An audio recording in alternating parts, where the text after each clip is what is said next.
Alright, so this is going to be another movie review. This one's called Homicidal, 1961. It's going to be a rip-off homage to Alfred Hitchcock's Psycho. William Castle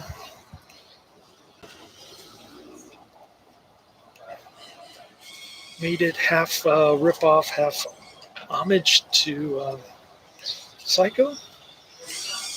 I guess because he had some kind of role in getting Psycho released 1 year earlier. He's always competing with Alfred Hitchcock, not so much in the talent realm, but more along the lines of having some sort of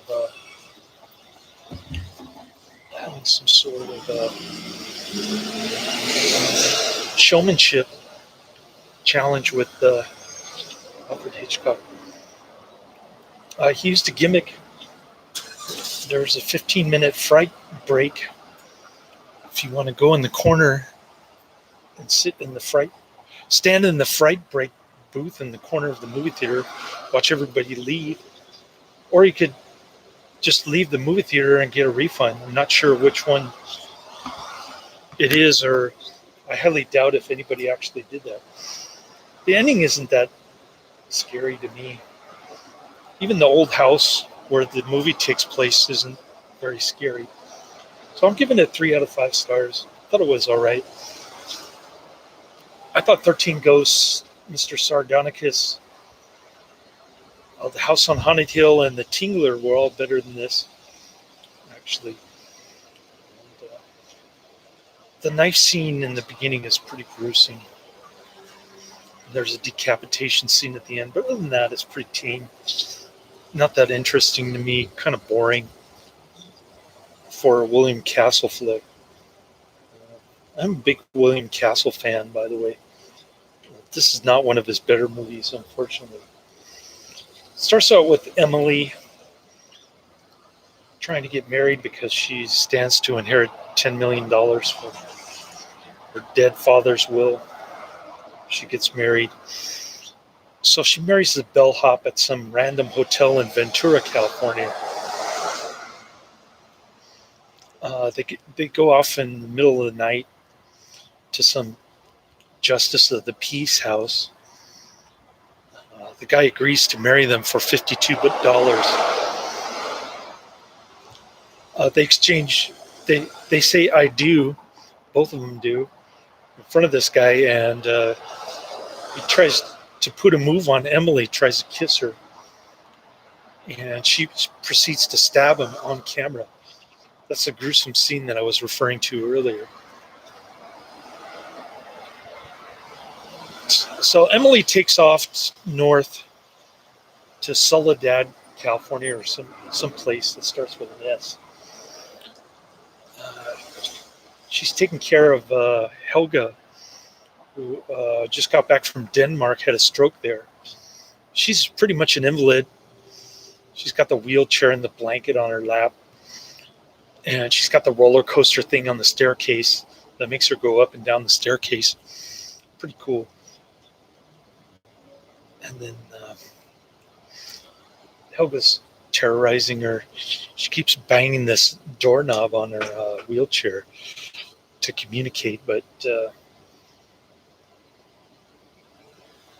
I suspect that even Emily doesn't know what Helga's trying to say, because she keeps trying to make up stuff. It doesn't make any sense. And the Blondie murderer in this film is kind of interesting. She put a pseudonym towards the ending credits so that she would be typecast as a Blondie murderess. But she still didn't help her because she didn't really get any major roles after this movie. So it might have actually hurt her career rather than helping it, I think. Or maybe it had no effect, I'm not sure. But Anyway, I couldn't recognize any of the actors in this movie. I just know that it's a William Castle movie. It's got the gimmick, the last 15 minutes of the movie. Not a great ending, in my opinion. I thought it was okay, like the rest of the movie, but anyways. Um, Emily goes to get Helga some drugs, some nasty kind of drugs with strychnine, and at the drugstore. And that's where Merriam-Webster's boyfriend works at the drugstore. It's like a candy shop slash drugstore, kind of like a CVS or a Walgreens mom and pop place. And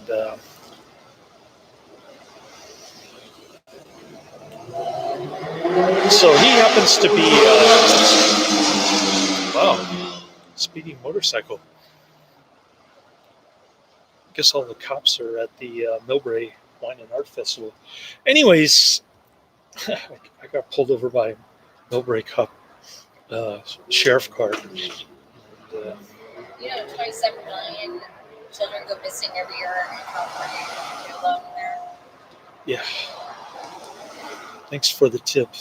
I appreciate it. Anyways, getting back to the movie,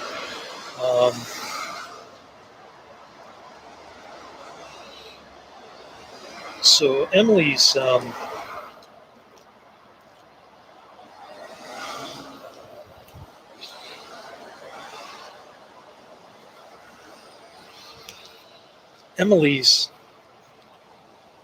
definitely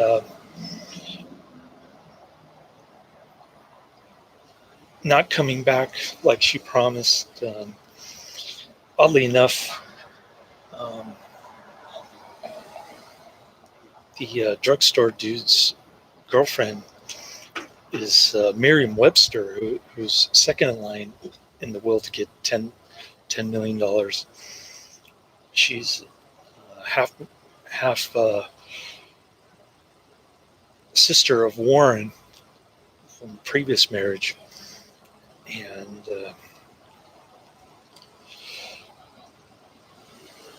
getting back to the movie, she's making Miriam upset because she's not coming back like she promised.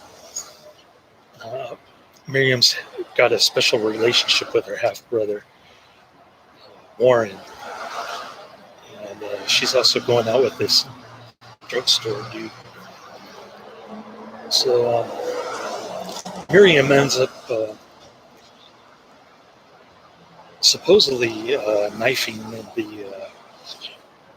her Helga at the top of the stairs with a knife that she sharpened for like $2. And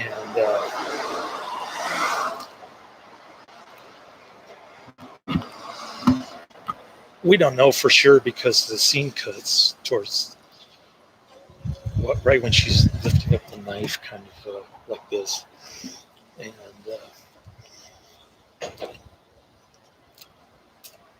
then the drugstore dude finds out from the bellhop that guy who married Miriam, that she was the murderer. He was able to identify her in the photo. And then she,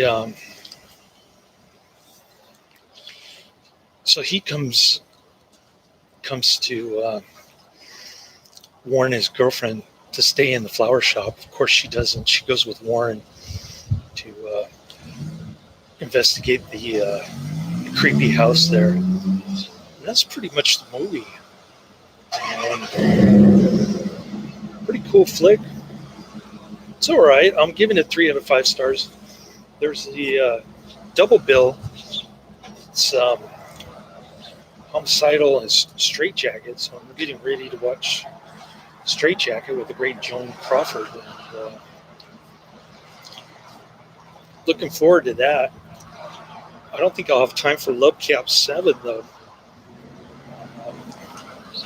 The Nazi exploitation women in prison. Kind of pioneering work of three innovators from that era of the exploitation circuit. Had a cracked disc, and I didn't even realize it until halfway through the day. It was Justice League Paradise Lost, which was a cartoon from 2002. It looks like it's geared towards 5-year-olds, but I wasn't necessarily angry that it was poorly made up through the first episode I was able to watch. I wasn't able to do playback, and I kept getting stuck on the bonus features. Couldn't figure out why. I tried to clean the disc, and shortly afterwards, around 1 p.m., I realized that it was a cracked disc. I had to return to Netflix. So that was kind of a bummer. I wasted most of my day trying to play that disc when I should have known that it was cracked. But hopefully I'll get around to Love Camp 7 next week. Try to get through Straight Jacket. Through most of it anyway. And that's the end of my review.